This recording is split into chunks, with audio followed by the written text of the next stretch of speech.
مولا علی شیر خدا کرم اللہ تعالی وجہہ الکریم سے کسی نے کہا ہم گنجائشیں تلاش کرتے ہیں نا، اور شریعت کی گنجائش اختیار کرنے میں حرج بھی کوئی نہیں ہوتا. شریعت گنجائش دیتی ہے، مال جائز ہو آپ کو تو آپ اس کو استعمال کریں، بڑا مکان بنائیں، بڑی جائیداد خریدیں، بڑی گاڑی میں سفر کریں، مہنگا موبائل خریدیں، اچھے کپڑے پہنیں، کوئی منع نہیں کرتا. لیکن جو حضور کا مزاج ہے، جو سرکار نے اپنے لیے پسند کیا، وہ یہ ہے کہ سویرے روٹی کھانی یا شام کو فاقہ کرنا ہے. تو حضرت مولا علی شیر خدا کرم اللہ تعالی وجہہ الکریم سے کسی نے کہا کہ چلو جائز پیسے اکٹھے کر لیں، جائز تو جمع کرنا منع نہیں. تو حضرت علی کی باتیں بڑی حکمتوں والی تھی نا، تو ایک جملے میں انہوں نے کئی جواب دے دیے.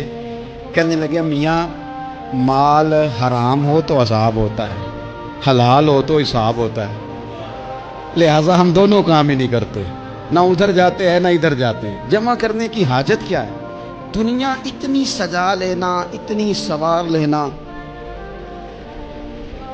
بڑا ٹھنڈا اے سی چلتا ہے ہمارے کمروں میں، کھلی آنکھوں سے لوگ بستر سے اٹھ نہیں پاتے، آنکھیں کھل گئی ہیں، الارم بج گیا ہے، لیکن وہ بہت مزے کی پسند کی روٹی رات کھائی تھی، اپنی مرضی کا کھانا کھایا تھا، پیٹ بھر کے کھایا تھا، مرضی کے مشروبات پیے تھے، ٹھنڈے کمرے میں آرام ہے، کھل گئی ہے آنکھ، موٹے الارم نے آواز دیا اٹھو.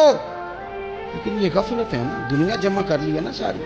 میں آپ کو صحیح بتاتا ہوں، اگر یہ ساری آسانیاں نہ ہوں، دقتیں ہوں، کچھ رات کو ہمیں تھوڑا پسینہ بھی آئے تو بار بار آنکھ کھلے.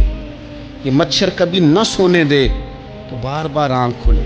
یہ تن آرام پسند نہ ہو تو کچھ اٹھیں، کچھ رات کو گرمیوں کی چھوٹی راتوں میں بھی تہجد پڑھی جا سکے.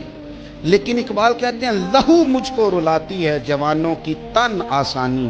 یہ تن آسان ہو گئے، مزاج نہیں رہا ہمارا، ہمیں آرام چاہیے، سکون چاہیے. آپ یقین کریں کبھی کبھی میں حیران ہوتا ہوں، رونا آتا ہے اپنی اگلی نسل پر، رونا آتا ہے، رونا آتا ہے. یعنی بچے مدرسے میں پڑھنے والے، چونکہ وہ اے سی والے گھر سے اٹھ کے آتے ہیں، مدرسے میں پڑھنے والے بچے کہتے ہیں جناب وہ کچھ گرمی زیادہ ہے تو میری کچھ طبیعت برداشت نہیں کرتی، تو میری اماں نے کہا تھا 4 چھٹیاں لے لو، کہ موسم ٹھیک ہو جائے گا تو پھر سے تعلیم ہو جائے. تو غور سے چہرے دیکھتے ہیں تو ہم کہتے ہیں یار اگر کل کو ہمیں جہاد پہ جانا پڑا تو ہم لوگ جائیں گے، ہم میدانوں میں نکلیں گے، ہم وہ لوگ ہیں جو سختیاں برداشت کریں گے. یہ والے لوگ ہیں جو میدان میں جائیں گے، جو 1 منٹ کے لیے اتنی دنیا جمع کر لی، مرنے کو جی نہیں چاہ رہا.